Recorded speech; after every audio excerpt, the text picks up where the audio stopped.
जय हिंद प्यारे साथियों, स्वागत है आप सभी का एक बार फिर से खोटा किंग ऑफिशियल पे। आइए शुरुआत करते हैं आज की सेशन की। आज हम लोग कवर करने वाले हैं 20 नंबर ये सेट होगा और यहाँ से आपने पहले सवालों को अच्छे से कवर किया होगा।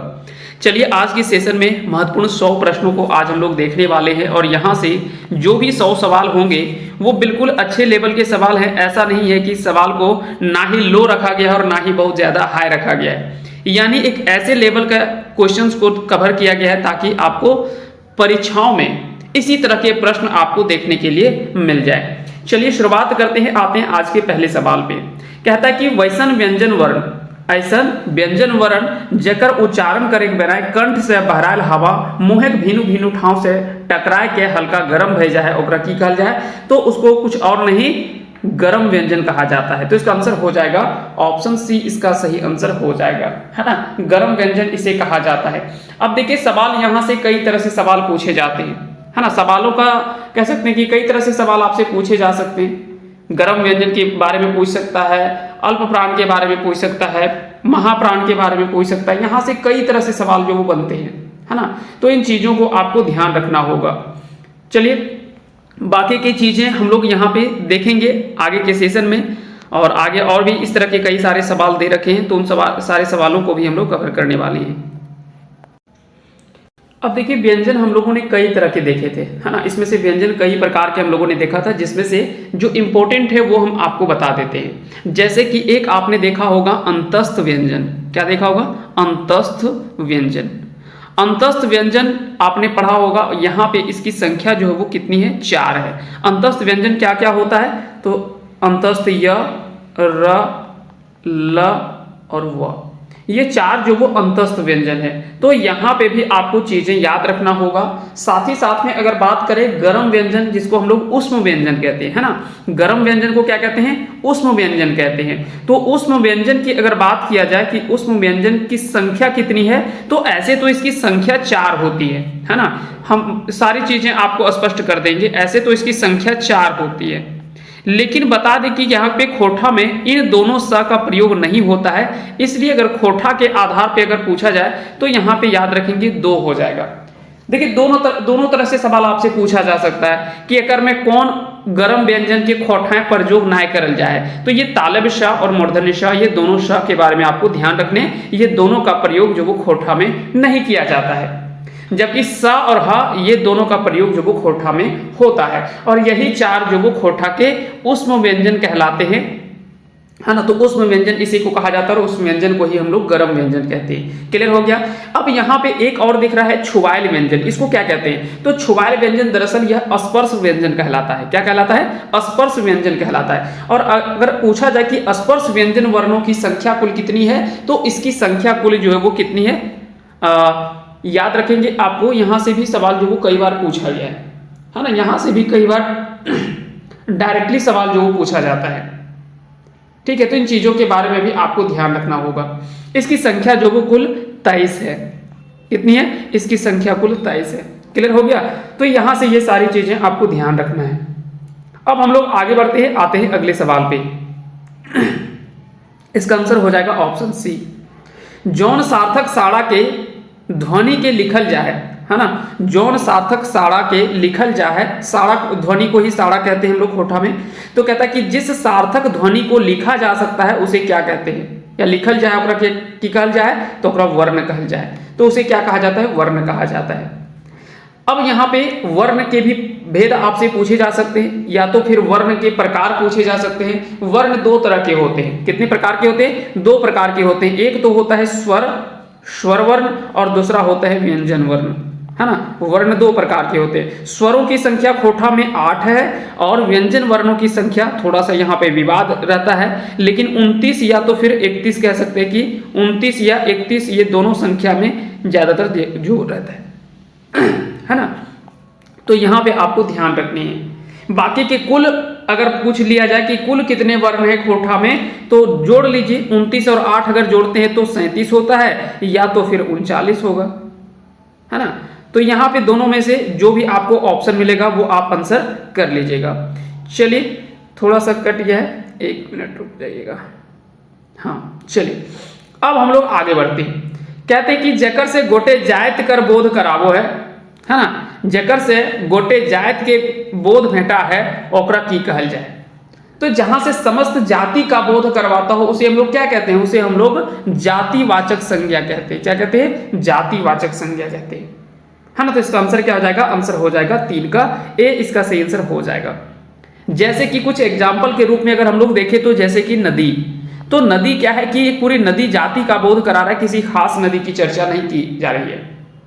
लेकिन जैसे हम लोग नदियों में अगर बोल देते कि दामोदर नदी, तो जैसे हम लोग बोलते हैं दामोदर नदी, तो दामोदर नदी क्या हो जाता है, दामोदर जो व्यक्तिवाचक संज्ञा यानी किसी खास नदी की चर्चा की जा रही है, तो ये व्यक्तिवाचक संज्ञा हो जाएगा। ये क्या हो जाएगा, व्यक्तिवाचक यानी व्यक्तिवाचक। जबकि नदी क्या है, नदी जो वो जातिवाचक संज्ञा है। एक और उदाहरण हम लेते हैं जैसे कि पहाड़। पहाड़ यहाँ पे क्या है कि पहाड़ जो वो जातिवाचक संज्ञा है, क्योंकि यहाँ पे समस्त पहाड़ जाति का बोध करा रहा है। लेकिन पहाड़ों में भी अगर किसी खास पहाड़ की बात कर ले, जैसे कि हम लोग बोलते हैं सरवत पहाड़ी, सरवत पहाड़ी झारखंड की दूसरी सबसे ऊंची चोटी मानी जाती है इसे। तो सरवत पहाड़ी की अगर बात किया जाए तो याद रखेंगे यह क्या है, व्यक्तिवाचक संज्ञा हो जाएगा। तो दोनों इस तरह से चीजें आपको ध्यान रखने, जहां से पूरा जाति का बोध कराता हो उसे जातिवाचक संज्ञा, और जहां से व्यक्तिगत रूप में बात करें तो वो व्यक्तिवाचक संज्ञा हो जाता है। अगले सवाल पे आते हैं, इसका आंसर क्या हो जाएगा, आंसर हो जाएगा ऑप्शन ए। अगला सवाल है कि व्यक्तिवाचक संज्ञा के प्रत्यय बतवा। व्यक्तिवाचक संज्ञा का उदाहरण, तो पानी, लुगा, बांदर, लुवाठी। अब यहाँ पे व्यक्तिवाचक संज्ञा के बारे में पूछ रहा है, तो पानी देखिए द्रव्यवाचक संज्ञा है, लुगा जो वो चीज वस्तुवाचक के अंतर्गत आता है, बांदर जो वो जातिवाचक संज्ञा है, लुवाठी जो वो क्या है, लुवाठी जो वो व्यक्तिवाचक संज्ञा का उदाहरण है। तो इसका आंसर हो जाएगा ऑप्शन डी, इसका राइट आंसर हो जाएगा। अगले सवाल पे आते हैं। अगला सवाल है कि एकर में कौन सर्वनाम के भेद न लागे, यानी इसमें से कौन सा जो वो सर्वनाम का भेद नहीं है। पहले तो ये सवाल पूछा जाता था कि सर्वनाम के कुल भेद कितने होते हैं, तो सर्वनाम के कुल 6 भेद होते हैं। कितने भेद होते हैं, 6 भेद होते हैं। पुरुषवाचक संज्ञा, ठेकानवाचक संज्ञा, सर्वनाम माफ कीजिएगा, पुरुषवाचक सर्वनाम, ठेकानवाचक जिसको हम लोग कहते हैं निश्चय का, है ना, निश्चयवाचक, अनिश्चयवाचक यानी अनठेकानवाचक, संबंधवाचक, निजवाचक, है ना। इस प्रकार से जो वो 6 भेद देखने को मिलता है ना। तो 6 भेद हम लोग जो वो सर्वनाम के देखते हैं। यहाँ पे ये सारे 3 तो सही हैं, अनठेकानवाचक है, संबंधवाचक है, निजवाचक है ना। गोठवाचक जो वो संज्ञा होता है, गोठवाचक ये संज्ञा का उदाहरण है, ना कि सर्वनाम का। तो डी में जो वो गलत दे रखा है। बाकी के 3 आपको और भी याद हो गया, है ना। संबंधवाचक हो गया, अनठेकानवाचक हो गया, निजवाचक हो गया। यहाँ पे क्या, एक ठेकानवाचक हो गया, एक ठेकानवाचक हो गया, फिर उसके बाद में पुरुषवाचक हो गया। तो इस प्रकार से सवाल जो वो वहां से पूछे जाते हैं। क्लियर हो गया। आगे बढ़ते हैं, आते हैं अगले सवाल पे। संकेतवाचक सर्वनाम कहल जाए। संकेतवाचक सर्वनाम किसे कहा जाता है, तो दरअसल ठेकानवाचक जो होता है ना, एक ठेकानवाचक सर्वनाम होता है। ठेकानवाचक मतलब निश्चयवाचक। अब देखिए दोनों चीजें आपको ध्यान रखनी। एक जो होता है पुरुषवाचक सर्वनाम, पुरुषवाचक सर्वनाम में हम जानते हैं कि इसके भी 3 भेद होते हैं। कौन कौन से होते हैं, उत्तम पुरुष, मध्यम पुरुष और अन्य पुरुष होता है ना। इस प्रकार से 3 यहाँ पे होता है, उत्तम पुरुष, मध्यम पुरुष और अन्य पुरुष। उत्तम पुरुष में हाम, हामी, मध्यम पुरुष में तोय, तोहिन, और देखिए अन्य पुरुष में यहाँ पे ई और ऊ का चर्चा यहाँ पे मिलता है, ई और ऊ का डिस्कस किया जाता है। जबकि निजवाचक में भी, निजवाचक जो है, ठेकानवाचक जो है, यहाँ पे भी ई और ऊ का प्रयोग होता है। अब बोलेंगे कैसे पता चलेगा कि ई और ऊ का प्रयोग किस रूप में हुआ है, कब किसके रूप में प्रयोग हुआ है, कैसे पता चलेगा, है ना। तो दोनों में अंतर होता है। पुरुषवाचक सर्वनाम में जो प्रयोग किया जाता है ई और ऊ का, वो किसी नाम के लिए प्रयोग किया जाता है। जबकि संकेतवाचक सर्वनाम में या ठेकानवाचक सर्वनाम में क्या है, किसी को संकेत करते हुए बताता है ना। किसी चीज को, किसी वस्तु को या किसी कह सकते कि व्यक्ति को यहाँ पे संकेत करते हुए वो सवाल को दर्शाता है, यानी यहाँ पे संकेत करता है। और जबकि यहाँ पे क्या है, स्पष्ट नाम के बदले में उसका उपयोग किया जाता है। जैसे कि मान लेते हैं कि मोहन खा रहा है, तो मोहन के बदले में क्या किया हमने, ई लगा दिया। या तो फिर बोले कि ऊ का प्रयोग जो वो दूर के लिए किया जाता है, और ई का प्रयोग जो वो निकटवर्ती चीजों को दर्शाने के लिए किया जाता है। तो इस प्रकार से चीजें जो वो पूछे जा सकते हैं आपसे। चलिए अगले सवाल पे आते हैं। तो इसका आंसर क्या हो जाएगा? आंसर हो जाएगा ऑप्शन ए, इसका सही आंसर हो जाएगा। ठेकानवाचक को ही संकेतवाचक सर्वनाम कहा जाता है। खोटा सर्वनाम पद में लिंगिक प्रभाव, खोटा सर्वनाम पद में लिंग का प्रभाव पड़ता है, नहीं पड़ता है, कभी कभी पड़ता है या कभी नहीं पड़ता, हाँ इसमें कोई नहीं होगा। तो याद रखेंगे खोटा सर्वनाम पद में लिंग का प्रभाव कभी कभी देखने को मिलता है ना। अब बोलेंगे लिंग का प्रभाव क्यों पड़ता है? क्योंकि हम जानते हैं कि संज्ञा, सर्वनाम, विशेषण ये सब क्या है? ये सब विकारी पद है। और विकारी पद में क्या होता है कि विकारी पद में लिंग, वचन, कारक, काल आदि के प्रभाव से वो प्रभावित होता है, उसमें बदलाव होते हैं। तो उसी को तो हम लोग विकारी कहते हैं, और जिसमें बदलाव नहीं होता है उसको हम लोग अविकारी कहते हैं, है ना। तो ये सारी चीजें आपको ध्यान रखना है। इसका आंसर हो जाएगा ऑप्शन सी। अगले सवाल पे हम लोग आ जाते हैं। पणिका कर लिंग बतावा। पणिका दरअसल किसे कहा जाता है? तो पणिका जो होता है वो भैंस के बच्चा को कहा जाता है, और ये कह सकते हैं कि फीमेल में होता है, इसलिए इसका आंसर हो जाएगा ऑप्शन बी, इसका सही आंसर हो जाएगा, जिसको हम लोग काड़ी भी कहते हैं ना, हम लोग काड़ी भी कहते हैं। तो ये काड़ी क्या है? काड़ी जो वो स्त्रीलिंग रूप है, और काड़ी को ही पणिका भी कहा जाता है। जबकि यहाँ पे इसका जो पुल्लिंग होता है इसको हम लोग कहते हैं कड्रू। क्या कहते हैं? कड्रू कहते हैं। ठीक है, तो यहां पे याद रखेंगे कड्रू भी इसे कहा जाता है। अगले सवाल पे हम लोग पहुंच जाते हैं। अगला सवाल यहां पे देखते हैं। अगला सवाल है कि सही बहुवचन छांटा। यहां पे सही बहुवचन छांटने के लिए आपको दे रखा है घर का घरवन, डोल के डोलवन, गीदर के गिदरवन या ई सभी। तो बता दें कि इसका आंसर हो जाएगा ऑप्शन डी, यानी ये सभी। जहां पे अकारांत शब्द हो, हम पहले बोले थे कि जहां पे अकारांत शब्द हो, आकारांत शब्द हो या फिर उकारांत शब्द हो, है ना, या फिर उकारांत शब्द हो, ये जगह पे वैन प्रत्यय जोड़ करके एक वचन से बहुवचन बनाया जाता है। एक वचन से बहुवचन बनाने के लिए क्या जोड़ा जाता है? वैन प्रत्यय जोड़ा जाता है। वैन प्रत्यय जोड़ लेते हैं। तो देखिए यहाँ पे घर में अकारांत शब्द है, वैन प्रत्यय जोड़ दिए, तो ये हो गया घर वैन। डोल में डोल वैन, गिदर में गिदर वैन, है ना। मान लेते हैं कि एक रहता है कि लेरू, लेरू में क्या हो जाता है? लेरुवेन। लेरू में क्या हो जाएगा? लेरुवेन। तो इस प्रकार से क्या होता है कि यहाँ पे सारी चीजें आपको ध्यान रखने, इस प्रकार से भी चीजें जो वो पूछे जाते हैं। क्लियर हो गया? चलिए आगे बढ़ते हैं, आते हैं अगले सवाल पे। खेत शब्द एक बहुवचन बनवेक प्रत्यय है। खेत शब्द का बहुवचन बनाने के लिए कौन सा प्रत्यय आएगा? अइन आएगा, वैन आएगा, मन आएगा या ओ आएगा? तो यहाँ पे वैन आएगा। चलिए सेम कंसेप्ट है। अगला सवाल पे आते हैं। मंगरे बुधना के सुकरा खातिर सोटा से टणिया मार ले, हिया मंगरा कौन रख में कारक लागे। तो यहाँ पे मंगरा देखिए, मंगरा जो वो कर्ता कारक है, क्योंकि इस क्रिया को संपन्न करने वाला है। बुधना के यानी जो प्रभावित हो रहा है वो कौन होगा? ये कर्म कारक होगा। तो बुधना यहाँ पे कर्म कारक हो गया, मंगरा यहाँ पे कर्ता कारक हो गया। सुकरा खातिर यानी जिसके लिए वो क्रिया किया जाए उसको हम लोग क्या कहते हैं? संप्रदान कारक कहते हैं। और सोटा से पिट ले, तो सोटा यहाँ पे क्या हो जाएगा? सोटा जो वो यहाँ पे करण कारक हो जाएगा। टणियाए पिट ले, यहाँ पे टणियाए क्या हो जाएगा? ये अधिकरण कारक हो जाएगा। क्या हो जाएगा? अधिकरण कारक हो जाएगा, है ना, ये अधिकरण कारक हो जाएगा। क्लियर हो गया? तो इस प्रकार से जो वो चीजें आपको ध्यान रखना है। मारना, पीटना, ये सब क्या है? तो ये क्रियावाची शब्द है, ये तो आपको पता ही है, ये क्रियावाची शब्द है।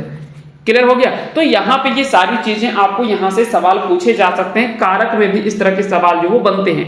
कारक के कुल कितने भेद हैं? तो कारक के कुल 8 भेद है, हम लोगों ने पढ़ लिया है। चलिए आगे बढ़ते हैं, आते हैं अगले सवाल पे। अगला सवाल है छुआ गेंदा खेलहत, हिया गेंदा कौन कारक लागे। अब देखिए यहाँ पे छुआ खेलहत, तो क्या खेलते हैं? गेंद खेलते हैं। तो यहाँ पे प्रभावित कौन हो रहा है? गेंद प्रभावित हो रहा है, क्योंकि वो गेंद से खेलता है। छुआ क्या हो गया? छुआ यहाँ पे कर्ता कारक के रूप में है ना। छुआ यहाँ पे कर्ता कारक है, जबकि गेंद क्या है? गेंद जो वो क्या है? ये कर्म कारक है ना। गेंद क्या है? कर्म कारक है। तो इसका आंसर जो हो जाएगा वो ऑप्शन बी, इसका बिल्कुल राइट आंसर हो जाएगा, है ना। तो यहां से कई बार सवाल जो वो पूछे जाते हैं, इस प्रकार से सवाल जो वो पूछ लिए जाते हैं आपसे। क्लियर हो गया? तो यहां से पूछा जा रहा है कि गेंदा क्या है? तो कर्म कारक हो जाएगा। नावा पुरना भींजल गांजल कौन रख में शब्द ला गए। अब देखिए ये सभी सवाल जो पूछे गए वो किस रूप में पूछे गए? तो आपने पढ़ा होगा जब हम लोग विशेषण पढ़ रहे थे, तो वहां पे हम लोगों ने ये सारी चीजें हम लोग पढ़े थे, और वहां पे भी हम लोग एक विशेषण पढ़ रहे थे, गुणवाचक विशेषण। अब वहां पे हम लोगों ने देखा था कि विशेषण जो है वो गुण के आधार पे कई तरह से हम लोग चीजें पढ़ सकते हैं, है ना। तो ये विशेषण में हम लोग पढ़े थे गुणवाचक विशेषण में। चलिए अगले सवाल पे आते हैं। अगला सवाल है कि झारखंडी, रामगढ़िया, पूर्विया कौन रकम एक शब्द ला गए, तो ये सभी जो वो गुणवाचक विशेषण के उदाहरण हैं। तो इसका आंसर हो जाएगा ऑप्शन ए, इसका सही आंसर हो जाएगा, है ना। झारखंडी, रामगढ़िया, पूर्विया, देखिए एक तो स्थान के आधार पे बता सकता है, एक जो वो दिशा के आधार पे बता सकता है। इस प्रकार से जो वो कई बार सवाल यहां से पूछे जाते हैं, ये सभी गुणवाचक विशेषण के ये उदाहरण होते हैं। विशेषण के 4 भेद होते हैं, चारों भेद को आपने अच्छे से पढ़ा होगा। गुणवाचक विशेषण, है ना, परिमाणवाचक विशेषण, एक सार्वनामिक विशेषण होता है ना। ये सारी चीजें आपने तो अच्छे से कवर किया ही होगा, क्योंकि थ्योरी क्लास में पूरे डिटेल से हमने चीजों को देखा है। अब अगले सवाल पे आते हैं। अगला सवाल यहाँ पे दे रखा है, थोड़ा सा सवाल कह सकते हैं कि उसी तरह से जुड़ा हुआ है। झारखंडी, बिहारी, रामगढ़िया, पारनदिया, पूर्विया, देसी, विदेशी, आरो सभी कौन रकम एक विशेषण है। तो ये सभी अगर पूछ लिया जाए कि ये किस प्रकार का विशेषण का शब्द है, तो याद रखेंगे ये सभी जो वो गुणवाचक विशेषण है। ये सभी क्या है, गुणवाचक विशेषण के उदाहरण है। क्लियर हो गया, आगे बढ़ते। सर्वनामिक शब्द जखन संज्ञक विशेषता बतावे खातिर आवे है, वो की कहा है। अब देखिए कहता है कि सर्वनाम शब्द जब संज्ञा की विशेषता बतलाने के लिए आता हो वाक्य में, तो उसे क्या कहा जाता है। जब कह सकते हैं कि सर्वनाम शब्द संज्ञा की विशेषता बतलाने के लिए वाक्य में जुड़ता हो, तो वैसे को क्या कहा जाता है, उसे हम लोग सार्वनामिक विशेषण कहते हैं। क्या कहते हैं, सार्वनामिक विशेषण कहते हैं। तो इसका आंसर हो जाएगा ऑप्शन डी, इसका राइट आंसर हो जाएगा। चलिए अगले सवाल पे आते हैं। पानी बरसले धान हतै, ये कौन काल आयल है। यहाँ पे किस काल की बात की गई है, पानी बरसले धान हतै। तो पहला तो यहाँ पे भविष्य की बात कर रहा है कि पानी बरसले, कि अगर वर्षा होगी तो फसल होगा, है ना, कि अगर वर्षा होगी तो फसल होगा, यानी ये भविष्य की बात कर रहा है, अभी वर्तमान की बात नहीं कर रहा। तो इसे हम लोग क्या कहेंगे, इसे हम लोग कहते हैं हेतु मद भविष्यत काल, या तो फिर ढैसाहा भविष्यत काल। इसमें क्या होता है कि दूसरी क्रिया तभी होगी जब पहले, कह सकते हैं कि मुख्य क्रिया तभी होगा जब पहला जो कंडीशन दिया हुआ है, जो शर्त दिया हुआ है, उस शर्त को वो पूरा करे। जैसे कि अगर कोई लिख दिया कि मंगरा पढ़ते तब पास भते, मंगरा पढ़ते तब पास भय जीते, पढ़ते तो पास भय जीते। अब यहां पे देखिए पास वो कब होगा, जब वो पढ़ेगा, यानी दूसरा क्रिया जो वो तभी संपन्न होगा जब वो पहली क्रिया को पूरा करेगा। और अगर पहला क्रिया नहीं हुआ तो दूसरा क्रिया भी क्या होगा, नहीं होगा, क्योंकि दूसरी क्रिया जो वो किस पे डिपेंड है, पहली क्रिया पे डिपेंड है। यानी पहला काम होगा तभी वो दूसरा हो पाएगा, है ना। तो इस प्रकार से यहाँ पे यानी कह सकते हैं कि एक होता है क्रिया के रूप में और एक होता है परिणाम के रूप में। यानी पहले जब क्रिया होगा तभी उसका परिणाम जो वो निकल करके आएगा। यानी पानी वर्षा होगी तभी धान हो पाएगा, नहीं वर्षा होगी तो धान जो वो नहीं होगा, है ना। तो ये कह सकते हैं कि टोटली डिपेंड किस पे है, पहले पे है, पहले शर्त पे है। तो जहां पे शर्त इस तरह से दिखे तो उसको हम लोग क्या कहते हैं, इसे हम लोग ढैसाहा भविष्यत काल कहते हैं। लेकिन एक चीज और यहां पे याद रखेंगे, एक यहां पे और पूछा जाता है हेतु मद या ढैसाहा भूतकाल या हेतु मद भूतकाल, ये क्या होता है। तो देखिए यहां पे हेतु मद भूतकाल में क्या होता है कि कोई भी क्रिया होना था लेकिन किसी कारणवश नहीं हो पाया, है ना। कि अगर मंगरा पास भेल रहता तो रांची गेल रहता, मंगरा पढ़ल रहता या पास भेल रहता तो रांची गेल रहता। यानी अगर वो पास हो गया रहता तो रांची गया रहता, लेकिन वो पास ही नहीं हुआ। यानी कोई भी क्रिया किसी कारणवश वो पूरा नहीं होता है तो उसको हम लोग हेतु मद भूतकाल के अंतर्गत रखते हैं, है ना। चलिए अगले सवाल पे आते हैं। पानुरी जी खोठा के अगुआ हला, ये वाक्य कौन काल है, तो यहाँ पे भूतकाल की चर्चा की जा रही है, यानी पहले की बात की जा रही है। तो इसका आंसर हो जाएगा ऑप्शन ए, इसका सही आंसर हो जाएगा। खोठा मूल क्रिया बनवल जा है, खोठा में मूल क्रिया किस प्रकार से बनाई जाती है, तो बता दे कि उसमें से एक प्रत्यय जोड़ करके उसको जो वो बनाया जाता है। जैसे कि यहाँ पे एक शब्द हमने लिखा खा में एक जोड़ दिए, यहाँ पे खा में एक जोड़ दिए तो क्या हो गया, खाएक, क्या हो गया, खाएक। पी में क्या कर दिए हम लोग, एक जोड़ दिए, क्या हो गया, पिएक हो गया, हाँ क्या हो गया, पिएक हो गया। तो इस प्रकार से क्या है कि यहाँ पे एक या एक प्रत्यय जोड़ करके भी मूल क्रिया जो वो बनाया जाता है। तो इस प्रकार से चीजें आपको ध्यान रखनी। अगले सवाल पे हम लोग आते हैं। धातु छोड़ के दोसर शब्द से बनवल क्रिया के की कहल जाए, यानी धातु को छोड़ करके जो शब्द दूसरे शब्द से जो बना हुआ क्रिया होता है उसे हम लोग क्या कहते हैं, तो उसे हम लोग क्या कहते हैं, नामिक धातु, नाम धातु क्रिया कहते हैं। उसे क्या कहते हैं, नाम धातु क्रिया उसे कहा जाता है। तो इसका आंसर हो जाएगा ऑप्शन सी, इसका बिल्कुल सही आंसर हो जाएगा। अब देखिए धातु छोड़ करके इसमें से संज्ञा, सर्वनाम, ये सभी के शब्द जो वो जुड़ सकते हैं, ये सभी के शब्द आकर के इसका अर्थ जो बदलता है या तो फिर क्रियावाची शब्द का निर्माण करता है, ये सभी शब्द जुड़ करके तो उसे हम लोग क्या कहते हैं, नाम धातु या नामिक धातु कहा जाता है। अगला सवाल है कि जौन समासिक नाम कर अर्थ आपन नाम से ही जानल जाए ओकरा कौन समास के नाम से जानल जाए। तो देखिए यहाँ पे अगर हम लोग ध्यान दे द्विगु शब्द में अगर बात करें तो एक बना है द्वि और प्लस गु। द्वि मतलब होता है दो, और गु का अर्थ क्या होता है, गु का अर्थ यहाँ पे जो दे रखा है ये होता है दो तरफ के रास्ते जो होते हैं, यानी समाहार कहा जाता है। दो रास्तों का समाहार जहां होता है उसको हम लोग द्विगु कहते हैं। तो याद रखेंगे द्वि का अर्थ होता है दो, तो इसका पहला पद जो वो क्या है, संख्यावाची है, और दूसरा पद क्या है इसकी, कह सकते हैं कि जिस समासिक पद में पहला पद जो होता है वो संख्यावाची पद हो तो उसे हम लोग क्या कहते हैं, द्विगु समास कहते हैं। और द्वि का अर्थ क्या होता है, दो होता है। तो इसलिए इसका आंसर जो हो जाएगा वो क्या हो जाएगा, आंसर हो जाएगा ऑप्शन ए, इसका बिल्कुल सही आंसर हो जाएगा। आगे बढ़ते हैं, आते हैं अगले सवाल पे। एकर में कौन द्विगु समास नाय लागे, यानी इसमें से कौन सा द्विगु समास नहीं है। तो अभी हम बोले कि जिसका पहला पद जो होता है वो संख्यावाची शब्द के रूप में होता है ना, यह संख्यावाची पद के रूप में होता है। तो देखिए पंचैती में पंच यानी पंच, पंचनामा, दुमुहान यानी दो, पंच यानी पांच, पंचैती। तो यहां पे क्या है, ये सभी में पहला जो वो संख्यावाची पद है। जबकि यहां पे देखिए बेलमुंडा यानी बेल के जैसन है मुंडा, है ना, बेल के जैसन है जकर मुंडा, तो वो क्या कहलाया, बेलमुंडा। तो बेलमुंडा क्या हो जाएगा, ये कर्मधारय समास का उदाहरण है। किसका उदाहरण है, ये कर्मधारय समास का उदाहरण है। अगर आपसे पूछ लिया जाए कि बेलमुंडा, है ना, घोड़मुहा, कुकुरदत्ता, कुकुरदत्ती, है ना, खरगदत्ती, इस प्रकार के जितने भी सवाल जो पूछे जाते हैं, तो ये बोकटेंगा, इस प्रकार के जितने भी शब्द पूछे जाते हैं वो सभी कर्मधारय समास के अंतर्गत आता है। चलिए आगे बढ़ते हैं, आते हैं अगले सवाल पे। तो इसका आंसर जो गलत दे रखा है वो डी में गलत है, बाकी के सारे ऑप्शन सही हैं। अगला सवाल कि कामचोर, रसोई घर, देशभक्ति कौन रक में समास लगे। ये सभी समास की अगर बात करें तो ये किस प्रकार का समास है, ये सभी जो वो तत्पुरुष समास है। क्या हो जाएगा, आंसर हो जाएगा ऑप्शन ए।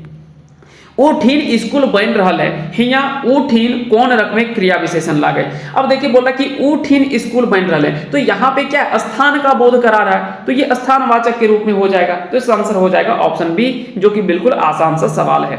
अब हम लोग अगले सवाल पे आ जाते हैं। क्रिया विशेषण के कई गो भेद है, क्रिया विशेषण के 4 भेद होते हैं। कितने भेद होते हैं, 4 भेद होते हैं क्रिया विशेषण के। क्लियर हो गया।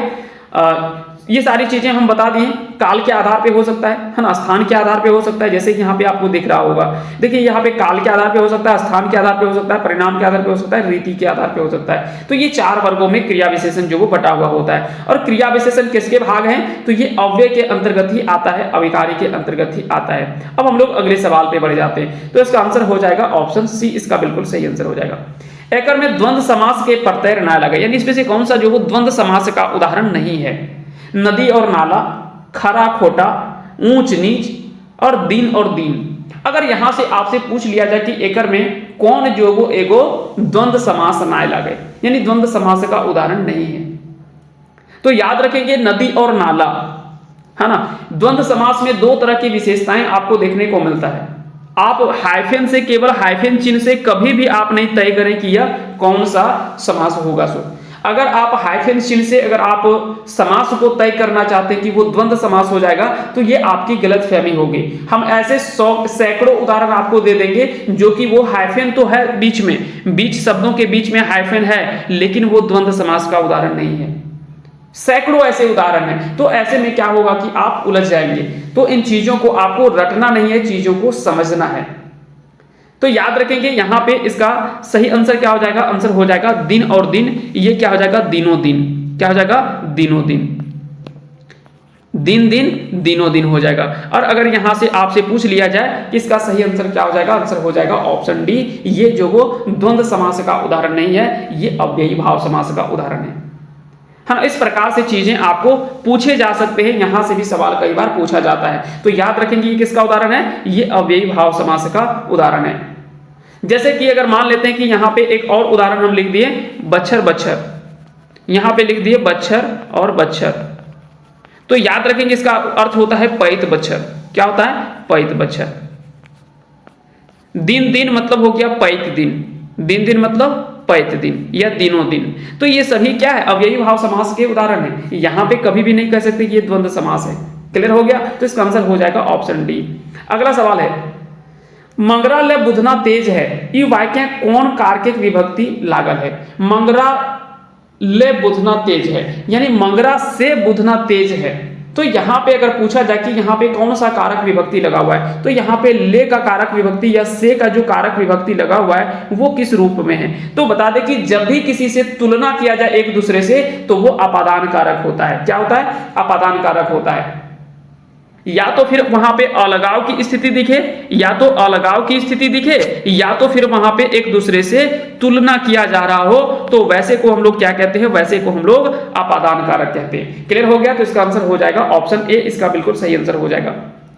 अलगाव कैसे हो सकता है, छात ले छगरी गिरल, गाछ ले आम गिरल, घर से मंगरा बहराए, यानी जहां से एक दूसरे से अलगाव की स्थिति हो रही हो, तो वहां पे हम लोग कहते हैं अपादान कारक। संप्रदान कारक हम पहले बोल लिए कि क्रिया जिसके खातिर संपन्न किया जाता है, ले, लागिन, लेल, खातिर, ये सभी जो वो संप्रदान कारक होता है। संबोधन कारक जिसको कह सकते हैं कि पुकारा या चेताया जाता है, उसको हम लोग कहते हैं जैसे अरे, अगे, एगो, एहो, ये सभी जो वो क्या है, संबोधन कारक है। अधिकरण कारक जहां से कह सकते हैं कि आधार का पता चले कि वो क्रिया जो क्रिया का आधार का पता चले, उसे हम लोग अधिकरण कारक कहते हैं। जहां पे में या पर, इसका तो ऐसे हिंदी में आता है, लेकिन हिंदी में जैसे कि ए, आए, वाए, टणियाए, मारले, कोराए, यहाँ पे आए शब्द का जो प्रयोग किया जाता है वो सबसे ज्यादा किया जाता है अधिकरण कारक में। तो याद रखेंगे टणियाए, कोराए, है ना, गोदियाए, गाछें। अब यहाँ पे क्या कि मान लेते कि इस तरह से एक उदाहरण हम लिख दिए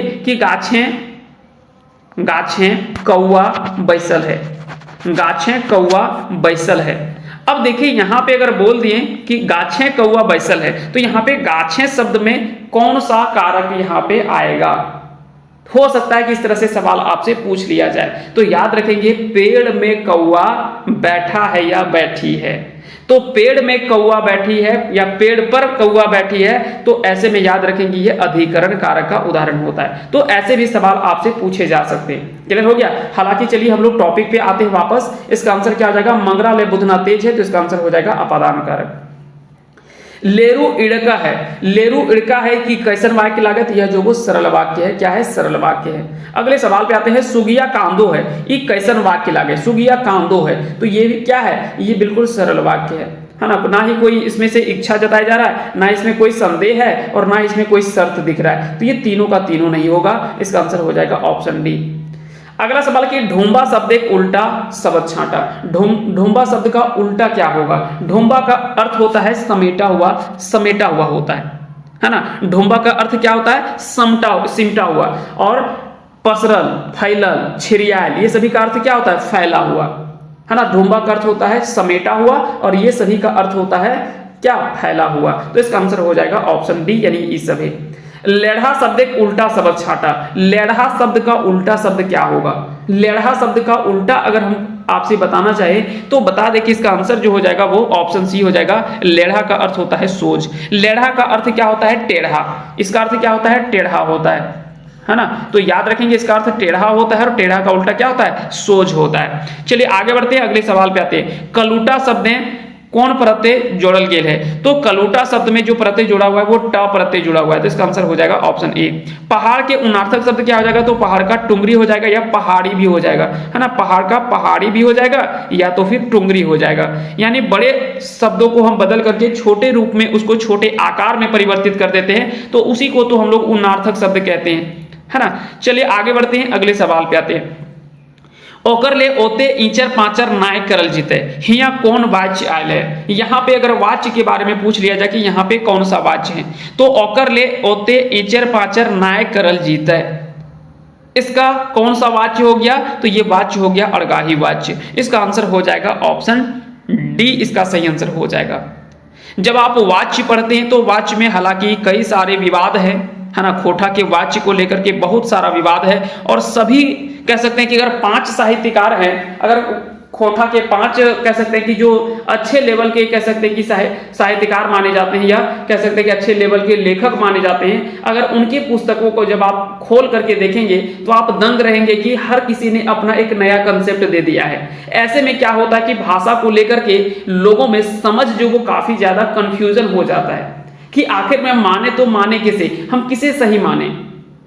क्या सवाल में भी ये पूछ देगा कि इसके आधार पे या इसके पुस्तक के आधार पे, मतलब यहां पे क्या है कि कहीं ना कहीं सबको अपना सुपरमेसी दिखाने के लिए, अपने आप को आगे दिखाने के लिए यहां पे कुछ नया नया कंसेप्ट डाल दिए, जबकि ऐसा नहीं होना चाहिए। आप थोड़ी बहुत परिवर्तन कर सकते हैं, एक आध आदमी में हो सकता है कि परिवर्तन हो सकता है, लेकिन सबको अपना एक नया कंसेप्ट डाल दिए, तो ऐसे में कह सकते हैं कि भाषा को और भी आगे ले जाने में और ज्यादा कठिनाई होगी कि कैसे लोग समझेंगे।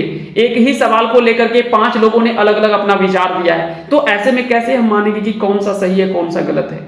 हालांकि हम यहाँ पे बात करेंगे वो ए.के. झा जी के पुस्तक के आधार पे हम बात करेंगे, क्योंकि वहां पे आपको रेफरेंस के तौर पर ये पुस्तक पढ़ने के लिए भी दे रखा है। तो इसीलिए हम बार बार कहते हैं कि आप ऐसे पुस्तकों को ज्यादातर सटीक माने और सही माने जो आपको रेफरेंस के तौर पर किताब में दे रखा है, ताकि आप अगर कहीं आगे चल करके किसी तरह से सवाल वैसा मिलता है तो आप उसे चैलेंज तभी कर सकते हैं जब आपके पास में डाटा जो वो उनके किसी कह सकते हैं कि वैलिड जो पुस्तक है जिनको वो मानते हैं, है ना, मानक पुस्तक जो होता है उसका आपके पास में डाटा होना चाहिए कि हाँ देखिए ये प्रूफ है मेरे पास में कि इस पुस्तक में यहाँ पे इतना दे रखा है। तो ऐसे में क्या है कि आपका तभी वहां पे सही माना जाएगा और आपको जो वो अंक उसका मिल जाएगा। क्लियर हो गया। आगे बढ़ते हैं, आते हैं अगले सवाल पे।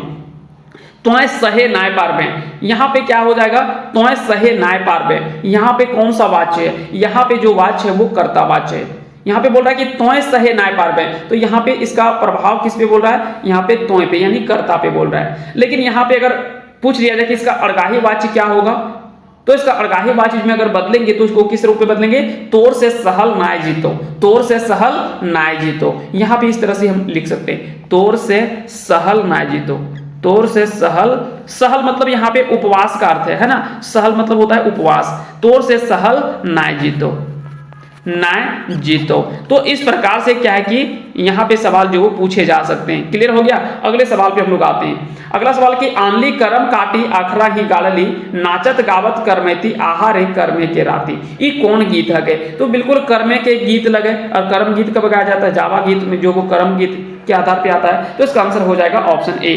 झूमर गीत भी आता है, तो हाँ झूमर गीत भी गाया जाता है, लेकिन झूमर का गीत अलग होता है, ये कहीं ना कहीं कर्म का गीत है, जावा गीत है।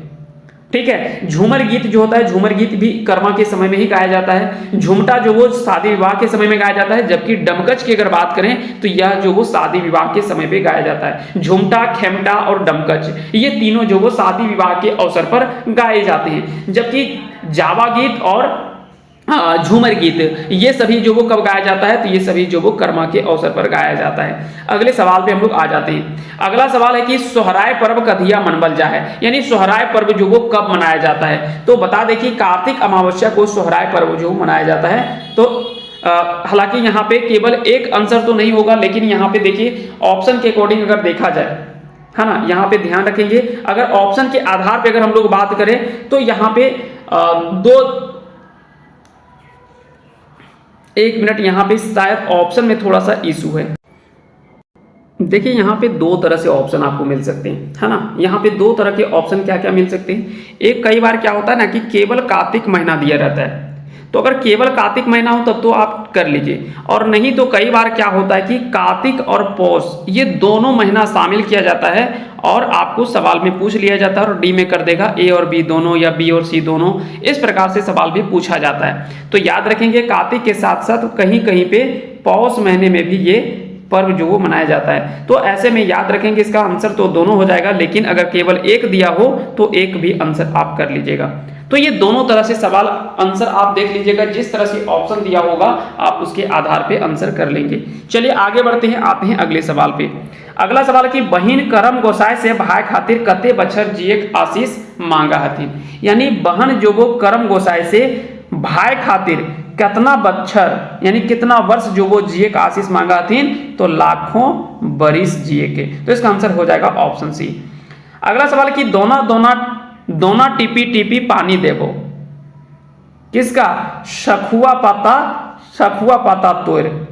यहां पे इसका आंसर क्या हो जाएगा? आंसर हो जाएगा ऑप्शन बी और सी इसका सही आंसर हो जाएगा, है ना। दोना टिपी पानी देवो सखुआ पाता के तोड़। तो इसका आंसर क्या हो जाएगा? आंसर हो जाएगा डी, यानी बी और सी इसका बिल्कुल सही आंसर हो जाएगा। अब यहां पे अगर हम लोग बात करें इस गीत की, है ना, इस गीत की अगर हम लोग चर्चा करें तो ये गीत कहाँ से लिया गया है, तो अगर बात करें कि इस गीत के बारे में, तो यह गीत जो लिया गया है वो आपने पढ़ा होगा बोने पाकले सैया कोर, है ना। बोने पाकले सैया कोर, तो वहां पे पति जो वो सवाल करते हुए कहते हैं कि अगर पानी प्यास लग गया तो पानी हम कहाँ से लाएंगे जंगल में। जाने तो बोल रही हो कि चलो जंगल में बेर खाने के लिए, लेकिन अगर प्यास लग गया तो यहाँ पे पत्नी कहती है जवाब में कि जंगल में इतने सारे झरने हैं, पानी पूरा बहते आए, दोना तुरंत तोड़ेंगे सखुआ का और दोना बना लेंगे, टीप लेंगे दोना और तुरंत पानी पी लेंगे, प्यास बुझ जाएगा। तो यहाँ पे पति का बहाना नहीं चलता है, फिर वो आगे कुछ नया बहाना सोचते हैं, है ना। इस प्रकार से यहाँ पे पति और पत्नी के बीच में एक सवाल के रूप में यहाँ पे पूरे गीत को प्रस्तुत किया गया है, और ये गीत को आपने अच्छे से समझा भी होगा। इसे दिनेश दिनमणि के द्वारा लिखा गया है इस गीत को, है ना, बोने पाकले सैया कोर। और बता दें कि यह सुहान लागेरे पुस्तक से लिया गया है। चलिए अगले सवाल पे आते हैं। अगला सवाल है सुहान लागेरे केकर लिखल गीत लागे।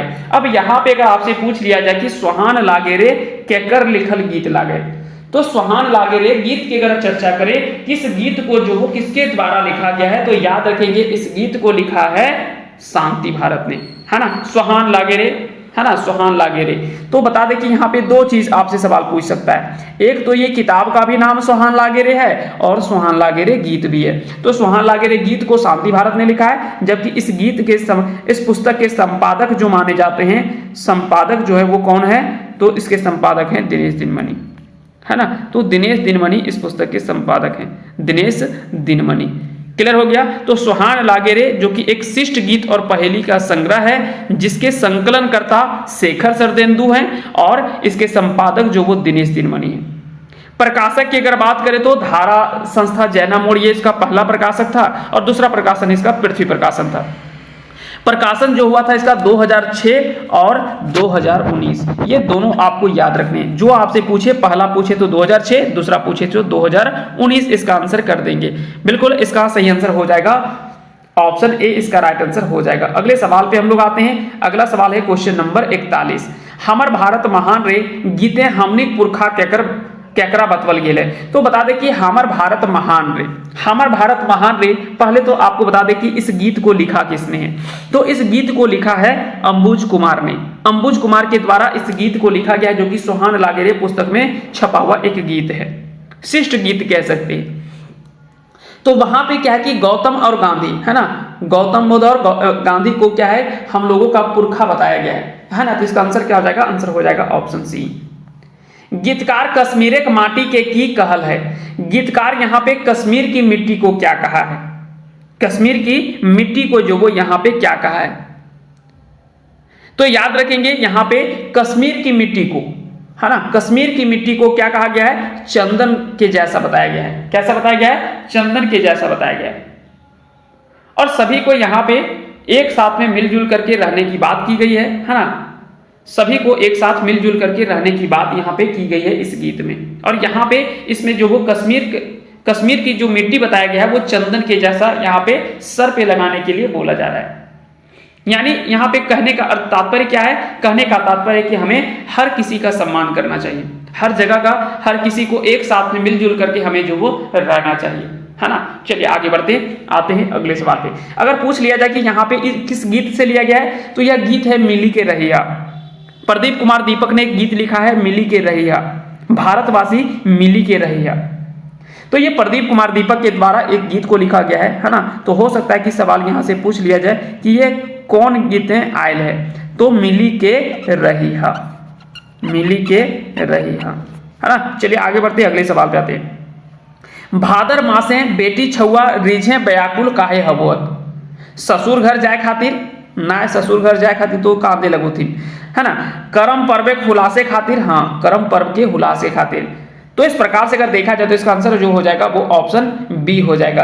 अगर देखिए यहाँ पे हो सकता है कि अगर यहाँ पे ऑप्शन दे देता, एक ऑप्शन ए में रहता कि नहर जाए खातिर, यहाँ पे अगर बोलते हैं कि नहर जाए खातिर, नहर जाए खातिर, तो यहाँ पे ऐसे में फिर हम लोग डी आंसर कर लेते, क्योंकि कहीं ना कहीं हरियाली जैसे जैसे खेतों में देखती है ना करमैतिन सब, तो वैसे इनको उम्मीद जग जाता है कि अब भादो महीना आ गया है, और अब जो वो, और जैसे कांसी फूल फूट जाता है तो भी इनको पता चल जाता है कि अब भादो महीना आ गया है और अब कर्मा का समय आने वाला है। तो इस प्रकार से ये सारी चीजें यहाँ पे डिस्कस किया गया है। और ये कहाँ से लिया गया है, तो आपने एक गीत पढ़ा होगा, सांझे हासे झींगा फूल, है ना। एक गीत को आपने पढ़ा होगा, सांझे हासे झींगा फूल। अगर बात करें इस गीत की, तो इस गीत को लिखा है महेंद्र नाथ गोस्वामी ने। किसने लिखा है, महेंद्र नाथ गोस्वामी के द्वारा इस गीत को लिखा गया है, सांझे हासे झींगा फूल। क्लियर हो गया। तो यहां से सवाल जो वो पूछा जाता है। आगे बढ़ते हैं, आते हैं अगले सवाल पे। अगला सवाल कि गाछ वृक्ष कटाइल से की समस्या आयल है, पेड़ पौधे कट के जब कट गए हैं तो इससे आने वाली समस्याओं के बारे में यहाँ पे पूछा जा रहा है कि अगर पेड़ पौधे कट जाते हैं अधिक तो हमारे जीवन में क्या क्या समस्या आ सकती है। तो पहला तो क्या है कि बादल नहीं बन रहा है, यही वजह है कि वर्षा अच्छा से नहीं हो रहा है। अभी देख लीजिए वर्तमान के समय में वर्षा के लिए लोग कितना मतलब परेशान है, लेकिन बारिश हो ही नहीं रही उस तरह से। तीख रौद लागे है, अब जो पहले की अपेक्षा जो धूप है वो काफी कड़वी हो गई, टेम्परेचर लगातार बढ़ता जा रहा है। पानी की समस्या भय गेल है और पानी का स्तर जो वो बिल्कुल लगातार नीचे जो वो जा रहा है। तो ऐसे भी ये सारी समस्याएं जो वो हमें देखने को मिल सकता है। और बता दें कि एक गीत लिखा गया है बौन रक्षा जीवन रक्षा, जो कि अनीता कुमारी जी ने लिखा है, तो वहीं से ये सवाल जो वो लिया गया है। अगला सवाल की सेमातिक विशेषता की लागे, तो सेमातिक विशेषता की सेमाती नामक एक पहाड़ी है ना। सेमाती नामक क्या है, एक पहाड़ी है। अगर पूछ लिया जाए कि यहाँ ये कहाँ पे है, तो ये कसमार प्रखंड में है, जो कि हमेशा हर वर्ष जो वो यहाँ पे बौनी में मेला लगता है।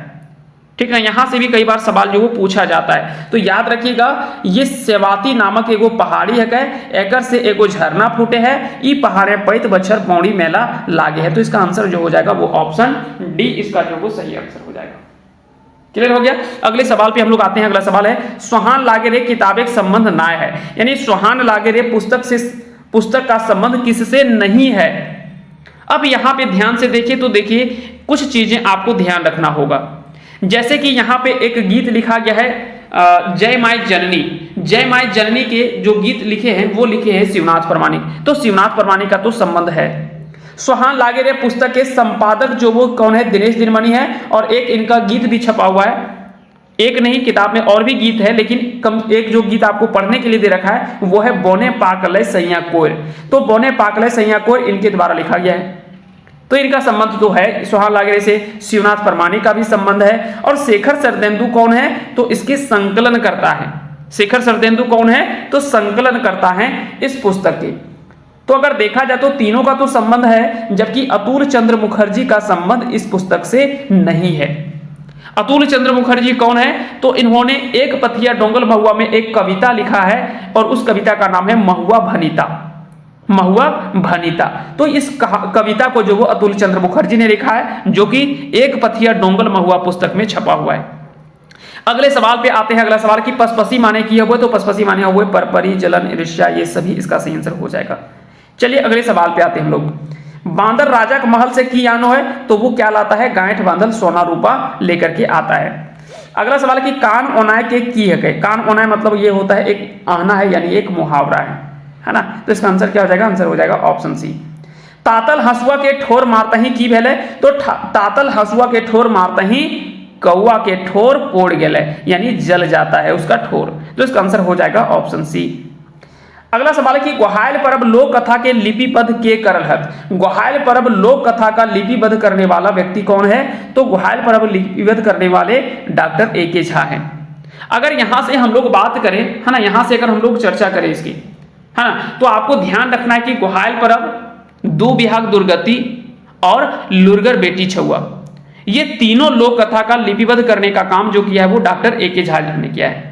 जबकि शांति भारत के द्वारा बात करें तो इन्होंने 2 लोक कथा का संकलन किया है। ए.के. झा जी ने 3 लोक कथा का संकलन किया है। शांति भारत ने 2 लोक कथा का, 7 भाई 1 बहन और धनिक धदैनी, ये दोनों लोक कथा का संकलन इन्होंने किया है।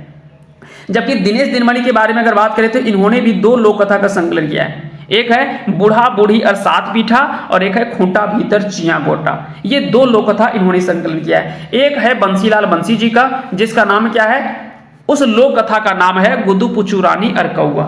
बोलेंगे कि अगर देखा जाए तो 3 और 2 5 और 2 7 और 1 8 हो गया, तो 2 और कौन कौन लिखे हैं। तो एक लोक कथा आपको याद रखना है कि केतकी फूल, केतकी फूल एक लोक कथा है और इस केतकी फूल लोक कथा को लिखी है वो कौन है, सावित्री देवी। कौन लिखी है, सावित्री देवी लिखी है ना, सावित्री देवी।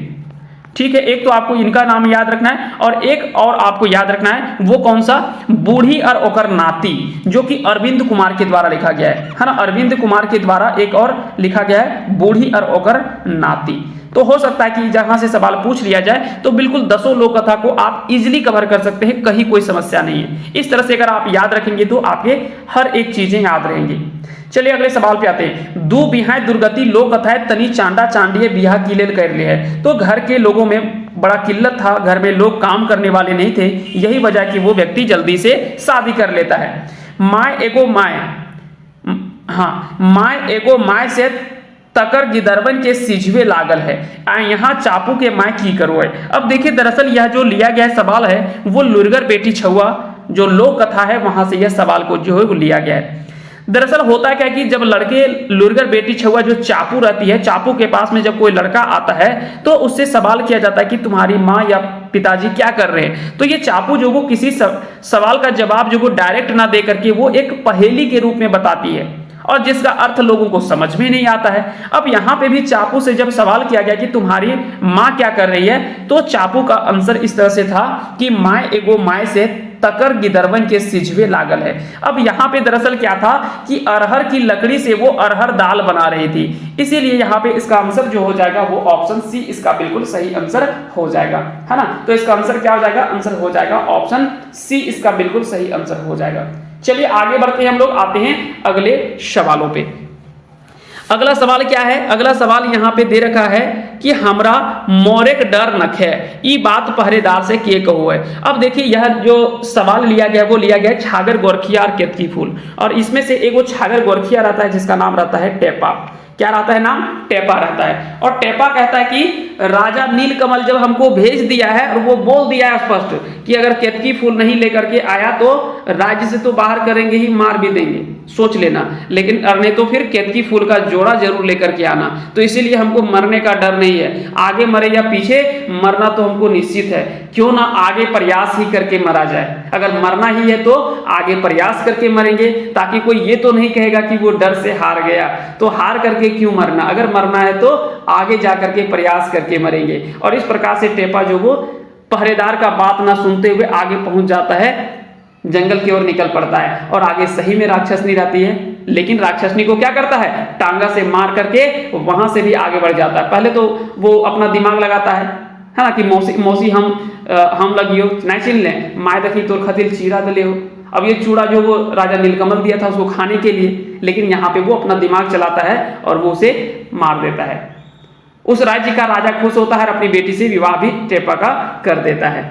चलिए इस प्रकार से चीजें आपने अच्छे से पहले पढ़ लिया है, हम बहुत ज्यादा डिटेल में नहीं जाएंगे। अगले सवाल पे हम लोग आते हैं। हमनी पिठिया बड़ी कड़वा है से खाली ओतने करी है जखन हामिन दह तह में बैठब तखन पिठिया रगड़ दी हैं, आर भूख लागतो तो पते के दोना है हमनी दूध दही पी ली हैं। ये बात के कहो है। तो दरअसल यह सवाल जो लिया गया वो कहां से लिया गया है, यह सवाल लिया गया है, अगर आपसे पूछा जाए कि यह सवाल जो वो कहां से लिया गया है तो याद रखेंगे ये ग्वाहाल पर्व एक कह सकते हैं कि ग्वाहाल पर्व से लिया गया है। बूढ़ी और ओकर नाती नहीं, बूढ़ी और ओकर नाती से लिया गया है ना, बूढ़ी और ओकर नाती। हाँ, क्योंकि बूढ़ी का नाती जो रहता है वो क्या करता है, जब उसको बाघ लेकर के जा रहा होता है तो वो पेड़ में चढ़ जाता है ना, बरगद के पेड़ में चढ़ जाता है और वहीं से वो अपना जान बचाता है। फिर वहीं पे बौन भैंसा सब आती है और जंगल की जो भैंस सब है वो ये सब बात कहती है ना। तो याद रखेंगे इसका आंसर हो जाएगा बौने का भैंस सब ये बातें जो वो कहती है। तो ये किससे लिया गया है, बूढ़ी और ओकर नाती से यह लिया गया सवाल है। और बूढ़ी और ओकर नाती इस लोक कथा का संकलन करने का काम कौन किया है, अरविंद कुमार के द्वारा किया गया है। यह सवाल हो सकता है कि आपसे परीक्षा में, आने वाली परीक्षा में पूछ लिया जाए, या तो ये पूछेगा या तो फिर कह सकते हैं कि आपसे ये कह सकते हैं कि केतकी फूल के बारे में, ये दो लोक कथा के बारे में आपसे जरूर सवाल जो वो पूछा जाएगा। कम से कम यहां से तो सवाल रहेगा ही, बाकी के सवाल तो लगभग 10 सवाल रहेगा लोक कथा से। लाठी कौआ के बात ना सुन ले तब कौआ राय के कहकर भीड़ चहेट गेल। जब लाठी जो वो कौआ का बात नहीं सुनता है तो फिर कौआ किसके पास पहुंचता है, बोलता है कि लाठी को जलाना है तो किसके पास जाना होगा, आग के पास जाना होगा। जब आग भी नहीं मानता है तो कहता है कि आग को बुझाना है तो पानी के पास चलते हैं। पानी भी जब नहीं सुनता है तो कहता है कि पानी को गंदा करने का काम हाथी करेगा, चलो हाथी के पास जाते हैं। हाथी भी नहीं सुनता है तो बोलता है कि चलो चींटी के पास जाते हैं। चींटी भी नहीं सुनता है तब कौआ को गुस्सा आ जाता है, कहते हैं वाह रे वाह, मतलब हमारा बातें वो चींटी भी नहीं सुनेगा तो फिर हम मतलब बेकारे मेरा इतना बड़ा होना है, इतना बड़ा हम होकर के कौआ और मेरा बात को चींटी नहीं मान रहा है। तब लास्ट में कौआ को धमकी मिलता है, तब कौआ कहता है कि चलो भाई सुन लेते हैं, नहीं तो फिर कहीं सच में नहीं खा जाए, कौआ गुस्सा गया है तो बाद में ये सुन लेता है। चलिए आगे बढ़ते हैं। तो इसका आंसर क्या हो जाएगा, आंसर हो जाएगा ऑप्शन ए, यानी आग के पास में वो पहुंचता है जब लाठी बात नहीं सुनता है। लाठी किस लिए बोल रहा था, सांप को मारने के लिए बोल रहा था, क्योंकि सांप ने राजा को नहीं डसा था। और राजा को किस लिए डसने के लिए बोल रहा था, क्योंकि राजा जो वो बढ़ी को नहीं बुलाया था। और बढ़ी को किस लिए बोल रहा था, क्योंकि बढ़ी उसका लकड़ी खूंटा नहीं फाड़ करके छिया गोटा नहीं निकाल दिया था, तो खूंटा भीतर छिया गोटा, इसी से यह सवाल जो लिया गया है। चलिए अगले सवाल पे आते हैं। रोहन मोहन में कैसा नाता रहो है, रोहन मोहन में किस प्रकार से नाता रहता है, संबंध रहता है, तो याद रखेंगे दोनों में गोतिया जैसा नाता रहता है। बोनेकलोर कहानी के जैर भाव की है, बोनेकलोर कहानी का जैर भाव यानी बोनेकलोर ये कहानी का आधार क्या है ना, इस कहानी का आधार क्या है। तो दरअसल यह छाहर पुस्तक से लिया हुआ कहानी है। छाहर पुस्तक को लिखा है चितरंजन महतो चित्रा ने, और जिसके प्रकाशक अगर आपसे पूछ लिए जाए तो खोटा भाषा साहित्य संस्कृति अकादमी रामगढ़ जो वो इसका प्रकाशक के रूप में जाना जाता है। जनजातीय एवं क्षेत्रीय भाषा विभाग रांची। प्रकाशन वर्ष जो वो 2007 है इस पुस्तक का, 2007 में इस पुस्तक का प्रकाशन होता है। आपन बात लिखवैया कौन है, चितरंजन महतो चित्रा है। एक बात लिखने वाले गोविंद महतो जंगली हैं, और लेखक परिचय वासुदेव महतो ने लिखा है। मंतव्य लिखवैया कौन है, तो मंतव्य लिखवैया यहाँ पे अगर पूछ लिया जाए तो गिरधारी गोस्वामी आकाश खूंटी है। ये सभी जो वो आपको छाहर पुस्तक से आपको ध्यान रखना होगा। याद रखें कि यहाँ पे कहानी का जो आधार है वो क्या है, बोन बचावे, पर्यावरण सुरक्षा और अंधाधुंध कटाई रोके, ये सभी इसका जो वो आधार है इस कहानी का। चलिए तो मूल भाव क्या है इस कहानी का, ये सभी है, जंगल बचाने का, पर्यावरण सुरक्षा, अंधाधुंध कटाई जो हो रहा है उसको रोकने के लिए। अगला सवाल है कि तोहनी 6 बजे साइंस भावल बांदर नियर सियार कर डरे समय लुकाए जा है, एक कैकरा कहो है, यह बात जो किससे कहा जाता है, तो दरअसल यह बात जो बोला जाता है वो पार्वती रघु की पत्नी से कहती है ना। जब पार्वती और महेश्वर है ना, ये दोनों लोग जब आते हैं मुरपा गांव जब आते हैं तो वहां पे देखते हैं कि सब कोई अपना जैसे गाड़ी देखता है तो वैसे वहां पे जितने भी लोग होते हैं सबको इधर उधर भागने लगते हैं डर से कि कहीं पुलिस वगैरह का तो गाड़ी नहीं आया या उग्रवादी का तो गाड़ी नहीं आ गया। ये डर से लोग क्या है कि सभी लोग भागने लगते हैं है ना। और उधर रघु का घर जाते हैं तो देखते हैं कि वहां पे तो पूरा उसका दरवाजा बंद है। लास्ट में पार्वती वहां पे आवाज लगा करके बुलाती भी है ना। तो इस प्रकार से यहाँ पे इसका आंसर क्या हो जाएगा, आंसर हो जाएगा ऑप्शन डी। इसका आंसर क्या हो जाएगा, आंसर हो जाएगा ऑप्शन डी। और यह कहानी जो है वो कहानी का नाम क्या है, कहानी का नाम है हम जियब कैसे, है ना। इस कहानी का नाम क्या है, हम जियब कैसे, हम जियब कैसे। तो इसके बारे में आपने पूरी कहानी को आपने अच्छे से सीखा होगा। अगले सवाल पे आते हैं। नावा छोड़ जमींदार कौन किताबें उखरबल है, तो छहर किताबें उखरबल है। बिहारी के कॉलेज के साथी के नाम रहो है, तो बिहारी के कॉलेज के साथी का नाम क्या रहता है, तो याद रखेंगे दिनेश, प्रेम और बिरजू, ये तीनों नाम जो वो रहता है बिहारी के दोस्त का नाम रहता है। और बिहारी ये किस कहानी से लिया गया है, तो उबार कहानी से ये लिया गया पात्र है। अगला सवाल कि जंगली पढ़वे खातिर ओकर माए की कर ले, जंगली को पढ़ाने के लिए उसकी माँ जो वो क्या करती है। जिंदगी की डुबानी से यह सवाल लिया गया है और याद रखेंगे वो पहले अपने घेचा का हंसुली जो वो बेच देती है और 2 भर का सोना का जो सिकरी रहता है उसको बंधक रख देती है। बंधक मतलब क्या हो गया, यानी उसको बोला जाता है कि इतने दिनों में हम पैसा लौटा देंगे, अगर लौटा पाए तो ठीक है और नहीं तो कह सकते कि वो भी चला जाता है, खत्म हो जाता है। तो इस प्रकार से ये दोनों इसका जो वो सही आंसर हो जाएगा। आंसर हो जाएगा ए और बी, ये दोनों करके जंगली को जो पढ़ाती है उसकी मां। और ये कहानी किससे लिया गया है, ये कहानी जो वो जिंदगी की डुबानी से लिया गया है, जो कि सोंध माटी पुस्तक में छपा हुआ है। ओद दीदा कहानी है, ओद कर माने की है वो है। अब पिछला सवाल आपको मिला होगा कि ओद दीदा कहानी में दीदा का अर्थ क्या होता है। देखिए सवाल आपको क्या कि हर तरह से डेली आपको नए नए सवाल मिलेंगे। कभी कभी हो सकता है कि एक आध सवाल रिपीट कर जाए और नहीं तो डेली आपको नए किस्म का सवाल मिलेगा। भले वही टॉपिक होगा, वही चैप्टर होगा, लेकिन सवाल आपको हर बार कुछ नया मिलेगा। तो इस प्रकार से यहाँ पे क्या कि ओद दीदा में ओद का अर्थ क्या होता है, नम होता है, दुखी होता है, लोर भरल होता है। तो इसका आंसर हो जाएगा ऑप्शन डी, यानी ये सभी। यानी इस कहानी का जो अगर पूछा जाए कि इस कहानी के शीर्षक का अर्थ क्या है, ओद दीदा मतलब होता है नम आंखें या दुखी आंखें या आंसू से भरा हुआ आंख। और ओद दीदा यह कहानी कहां से लिया गया है, यह सोंध माटी पुस्तक की कहानी है जिसको विनोद कुमार के द्वारा लिखा गया है ना। तो याद रखेंगे इसका सही आंसर क्या हो जाएगा, आंसर हो जाएगा ऑप्शन डी, इसका बिल्कुल सही आंसर हो जाएगा। अगला सवाल है कि दामोदर कौन महीना परीक्षा में बैसो है। दामोदर कौन से महीना में परीक्षा में जो वो बैठता है, तो मार्च महीने में वो परीक्षा में बैठता है। तो इसका आंसर हो जाएगा 64 का बी, इसका बिल्कुल सही आंसर हो जाएगा। अगला सवाल कि चाभी काठी नाटक है आयल पात्र घनी राम के है, तो यह एक ग्रामीण है। तो इसका आंसर हो जाएगा ऑप्शन डी। बावधान के, अब देखिए यहाँ पे चाभी काठी नाटक के बारे में हम थोड़ा सा बता देते हैं, उसके बाद में फिर हम लोग आगे बढ़ जाएंगे। चाभी काठी नाटक को श्रीनिवास पानुरे ने लिखा है। बाली डी खोटा कमेटी इसके जो प्रकाशक के रूप में जाना जाता है। 2006 में इसका जो वो प्रकाशन हुआ है। अगर पूछा जाए कि इसकी भूमिका किसने लिखी है, तो गिरधारी गोस्वामी आकाशखूंटी के द्वारा इसकी भूमिका लिखी गई है। साथ ही साथ में आपको ध्यान रखना है चाभी काठी नाटक में संपादन या सहयोगी के रूप में कौन है, तो यहां से भी सवाल पूछे जाते हैं। श्याम सुंदर केवट रवि। उद्गार लिखवैया कौन है, रामलीला रवानी है ना, रामलीला रवानी है, ठीक है। और अर्जुन पानुरी जो वो इस नाटक के बारे में 2 शब्द लिखवैया अर्जुन पानुरी हैं। तो ये सारे सवाल आपको पूछे जा सकते हैं। अगला सवाल पे आते हैं। अगला सवाल यहाँ पे है बावधान के खेती के संबंध में गलत है।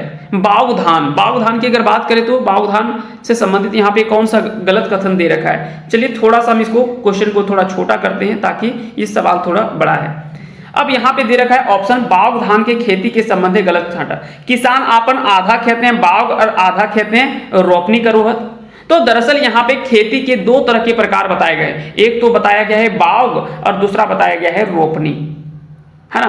सरहुल पर्वे पेछू बावधान बुनल जाए, तो दरअसल इसकी विशेषता क्या है, तो इसकी विशेषता क्या है कि इसकी विशेषता है कि ये सरहुल पर्व के पीछे बावधान जो वो बुना जाता है ना। और भादो महीना ये बाव खेत के जोत देल जाए, और भादो महीना आते आते इसको जो वो क्या है जोत दिया जाता है। जबकि यहाँ पे है कि सरहुल पर्वे आगू बावधान बुनल जाए, तो ये गलत है। सरहुल पर्वे के पेछू बावधान बुनल जाए, है ना। तो इसका आंसर क्या हो जाएगा, आंसर गलत जो दे रखा है वो ऑप्शन सी में गलत दे रखा है। बाकी के तीनों ऑप्शन इससे संबंधित सही है। चलिए अगले सवाल पे हम लोग आते हैं। अगला सवाल है कि इंजोरिया माने की है वो, तो इंजोरिया माने हो वो शुक्ल पक्ष। इंजोरिया माने यहाँ पे क्या होता है, शुक्ल पक्ष। और शुक्ल पक्ष क्या होता है, किसी भी महीने का मान लेते हैं कि 15 दिन इधर ले लिए और 15 दिन इधर, 30 दिन का मान लेते हैं महीना हुआ, तो पहले 15 दिन को जो वो कृष्ण पक्ष कहा जाता है, कृष्ण पक्ष कहा जाता है। और दूसरे के 15 दिन को क्या कहा जाता है, शुक्ल पक्ष कहा जाता है ना। तो इसको शुक्ल पक्ष कहा जाता है। ये दोनों चीजें आपको ध्यान रखनी, यहां से सवाल जो वो पूछा जाता है। इसको अंधेरिया के रूप में ले सकते हैं, इसको इंजोरिया ले सकते हैं। चलिए अगले सवाल पे आते हैं। पानुरी जी कौन बच्चर आकाशवाणी से जुड़ल हला।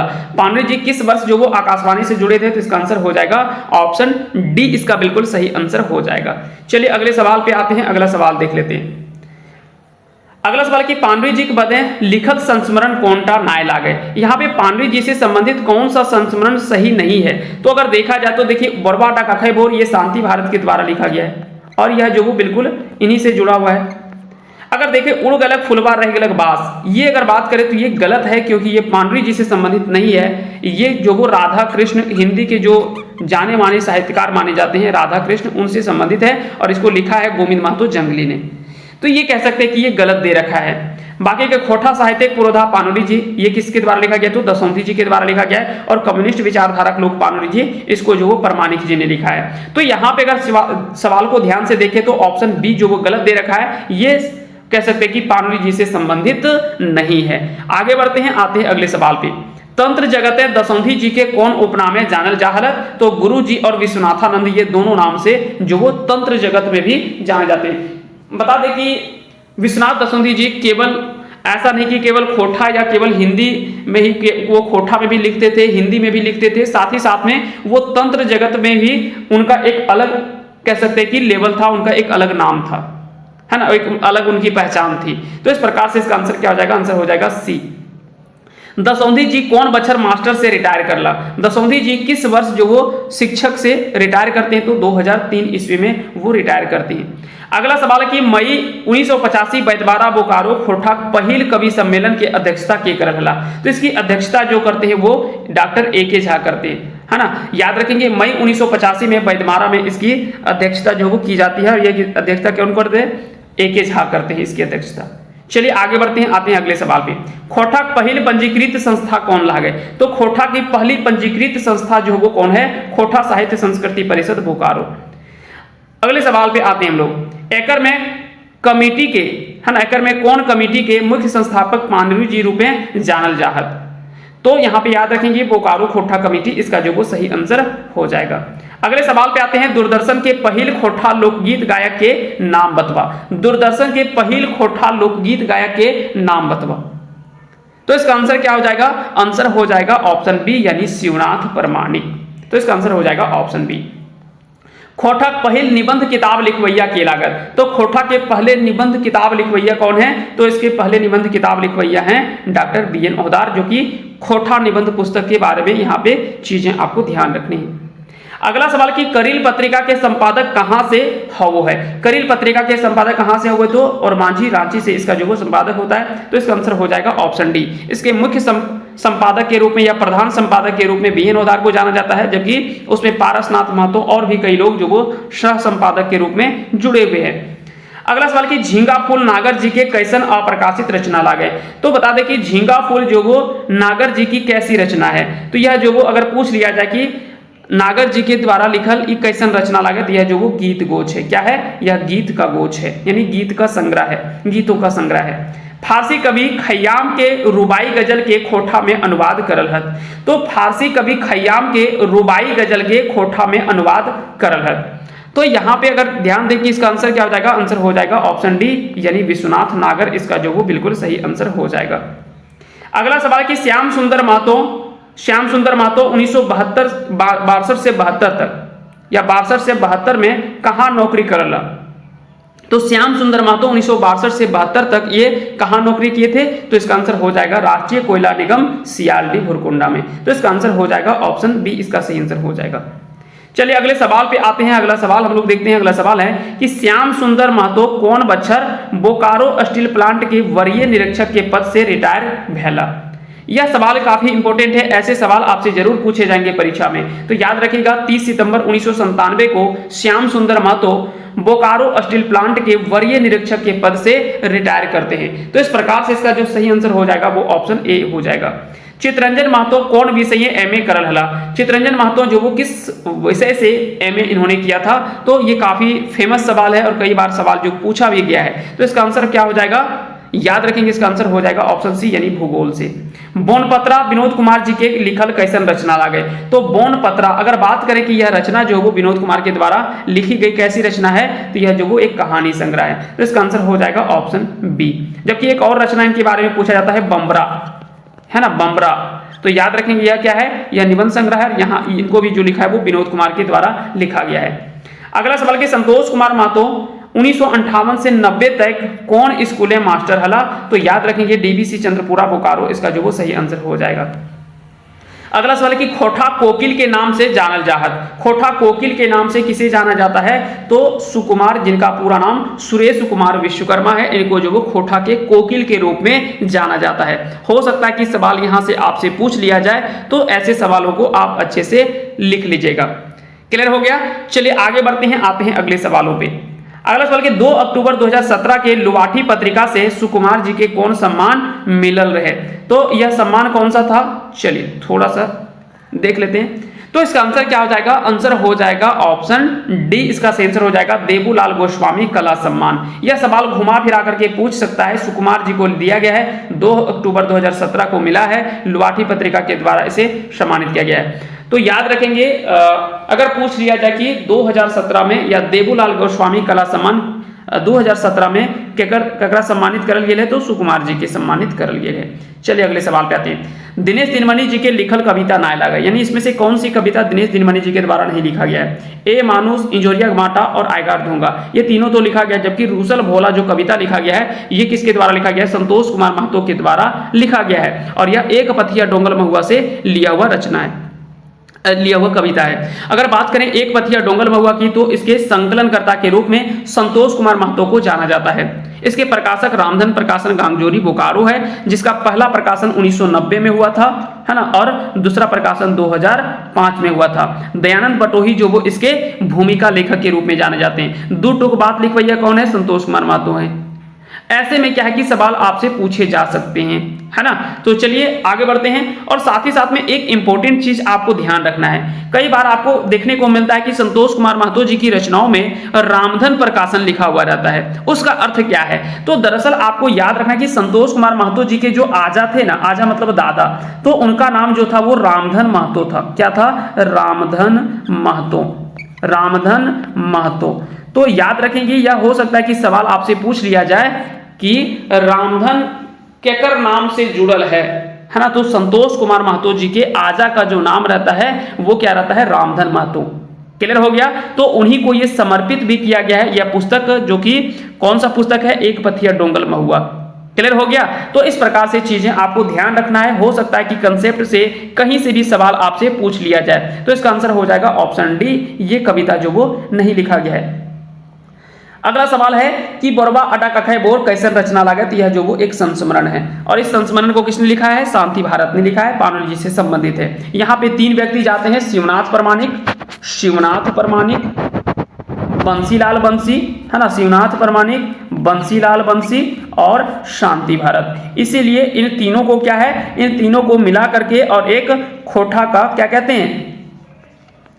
कई बार सवाल यहां से पूछा जाता है ना। खोठा के कह सकते हैं कि तीनों का मतलब एक समावेश होता है, त्रिमूर्ति भी कहा जाता है। खोठा के त्रिमूर्ति के रूप में जाना जाता है इनको, जहां पे भी ये कह सकते हैं इनका जो जोड़ी था वो काफी अच्छा था, तीनों के बीच में जो सामंजस्य था वो काफी अच्छा रहा है ना। तो शांति भारत, बंसीलाल बंसी और शांति भारत के बीच में जो सामंजस्य रहा है इन तीनों के बीच में वो काफी अच्छा रहा है। हालांकि हर किसी को एक दूसरे का सहयोग करते हुए एक दूसरे के साथ में मिल करके काम करना चाहिए, जहां से कह सकते हैं कि हम हर चीज को आगे ले जा सकते हैं, चाहे वो अपनी भाषा हो, अपने देश हो, अपने राज्य हो। प्रदीप कुमार दीपक जी के लिखल कविता लागे। प्रदीप कुमार दीपक जी के द्वारा कौन सी कविता लिखी गई है? अब यहाँ पे इस कविता सेक्शन में थोड़ा सा क्या है कि क्वेश्चन आगे पीछे किया हुआ है ना। तो याद रखेंगे, प्रदीप कुमार दीपक के द्वारा कौन सा कविता लिखा गया है? कखन हतक भोर, हमनी सब एक, रुसल भोला, आय से काय खोठा। अब देखिए सब एक एक करके हम लोग बात करते हैं। हमनी सब एक जो वो पानुली जी के द्वारा लिखा गया है इस कविता को।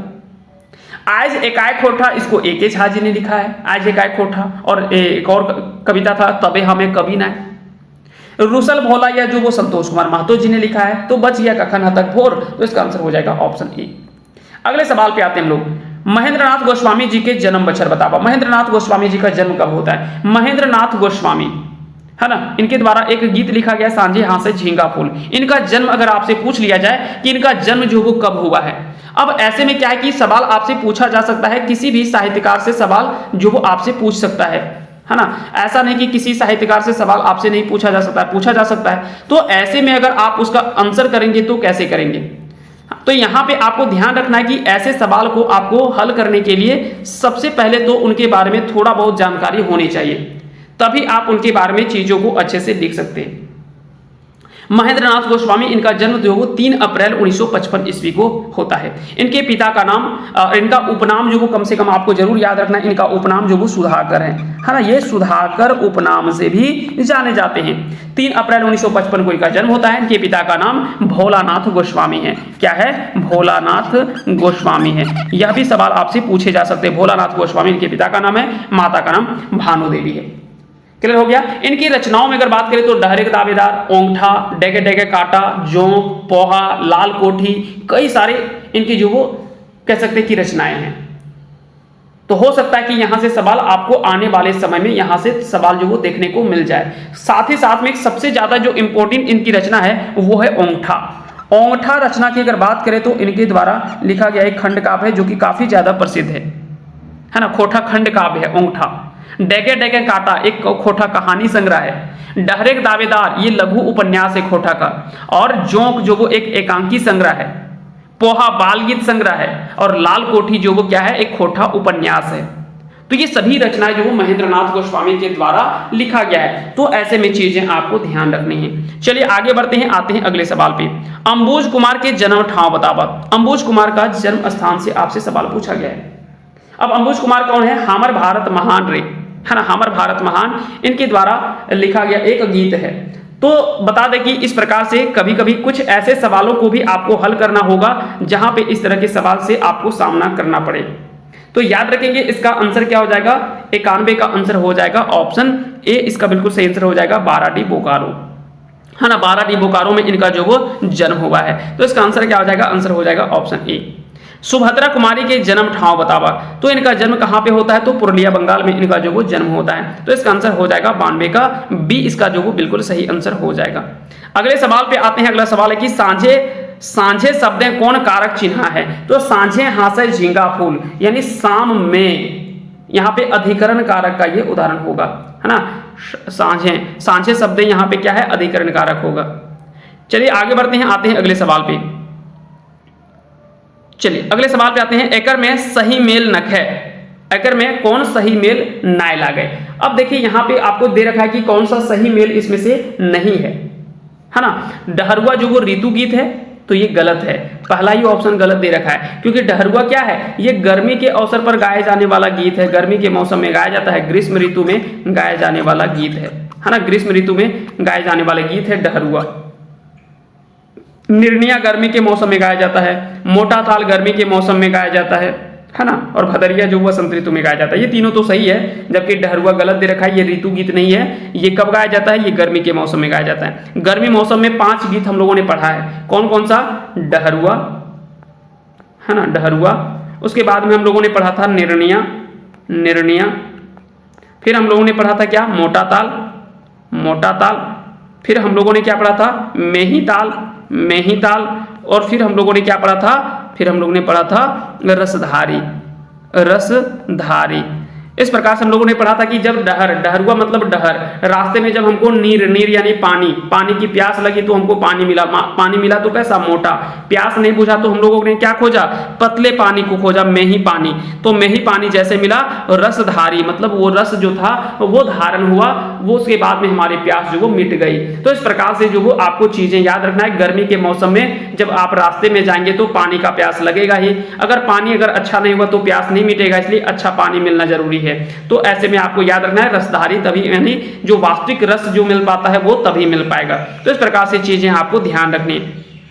अगर पूछा जाए कि मुनि कर भावार्थ, मुनि का मतलब क्या होता है? तो देखिए दरअसल 5 अंगुली होता है, हाथों में 5 अंगुली होता है।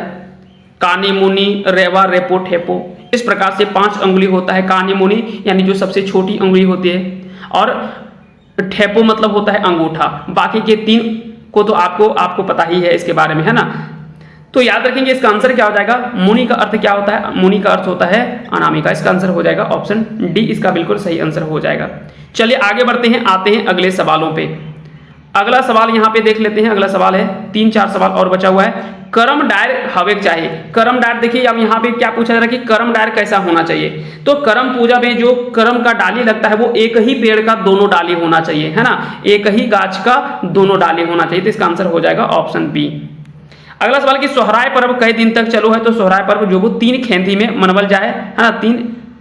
सोहराय पर्व, यहाँ पे क्या है कि आपसे सरहुल पर्व 3 खेंदी में मनाया जाता है ना। सोहराय पर्व यहाँ पे 5 होता है, यहाँ पे ऐसे ऑप्शन में इसका 5 होना चाहिए था, है ना, ऐसे 5 यहाँ पे ऑप्शन होना चाहिए था। क्लियर हो गया, यहाँ पे 5 होना चाहिए, 5 ज़्यादा अच्छा आंसर होता है ना। अगर 5 नहीं हो तो 3 आंसर करिएगा, लेकिन अगर कहीं 5 ऑप्शन दिया हो तो आप 5 आंसर करेंगे। क्लियर हो गया, चलिए आगे बढ़ते हैं, आते हैं अगले सवाल पे। सहिया लगावे के लिए एक जैसन की हवे चाहिए, तो सहिया लगाने के लिए एक जैसा नाम और विचार होना चाहिए, पेशा और संतान होना चाहिए, एक जैसा हम उम्र होना चाहिए, यानी उम्र में समान होना चाहिए। लगभग माना जाता है कि एक जैसा पेशा भी होता है ना, तो उससे जो वो दोस्ती यारी बढ़ाया जाता है। तो इस प्रकार से अगर देखा जाए तो ये सभी जो वो चीजें एक जैसा होनी चाहिए। दुल्हा कन्या के हल्दी के चढ़ावो हथिन, तो दुल्हा और कन्या को हल्दी कौन चढ़ाता है, तो मामा, चाचा, पिता, ये सभी लोग चढ़ाते हैं। आसना पाते दोसना को रैया पाते दोना, ई कैसन गीत लगत है, बंदर खेलवा गीत है, तो इसका आंसर हो जाएगा ऑप्शन सी, इसका बिल्कुल सही आंसर हो जाएगा। तो इस प्रकार से ये 100 सवाल थे, उम्मीद करते हैं कि आपने सारी चीजों को अच्छे से कवर किया होगा। मिलते हैं अगले सेशन में, तब तक के लिए आप सभी को बहुत बहुत धन्यवाद।